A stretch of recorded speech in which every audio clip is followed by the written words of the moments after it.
Mwanzo nikuulize, ni kitu gani ambacho kipendi katika, ama ni kitu gani ambacho kipendi na bangi? What do you hate most about weed ama bangi? Boza. Ni kitu gani ambacho kwamba ukipendi hasa kwa watu wavutaji bangi?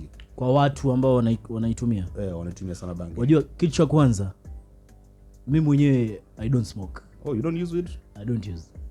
Ushatumia? Hata uongo mbaya. Wallahi on camera. You're missing a lot, man. Wasema pole pole.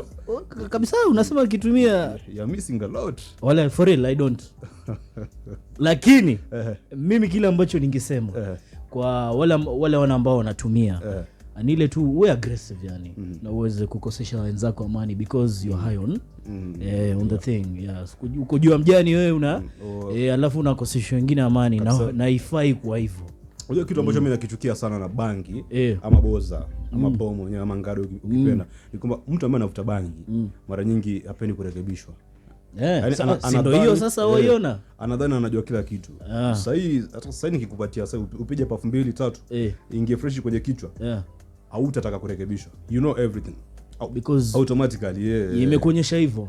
Do you believe kweli bangi kwa kila mtu ambaye anahisi kwamba kwa yule ambaye kama wewe umesema kuna wana ambao wanahisi na wanajua kwamba nikitumia hiki mwana mimi fully kabisa najua kila kitu, but kuna wale ambao wakitumia wana calm down kiasi,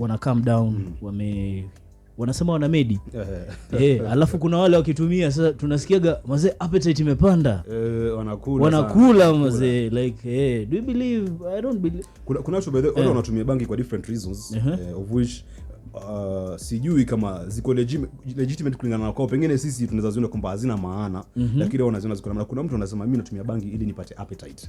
Mwingine anasema huwa sipati usingizi nilipovuta bangi. Nikivuta bangi napata usingizi. Ama nataka kutulia. So sijui kama hizi sababu zina validate hiyo issue kwamba bangi ni dawa, because tunapozungumza hivi sasa ni kwamba kuna motion kule bungeni. Nilicheki bro.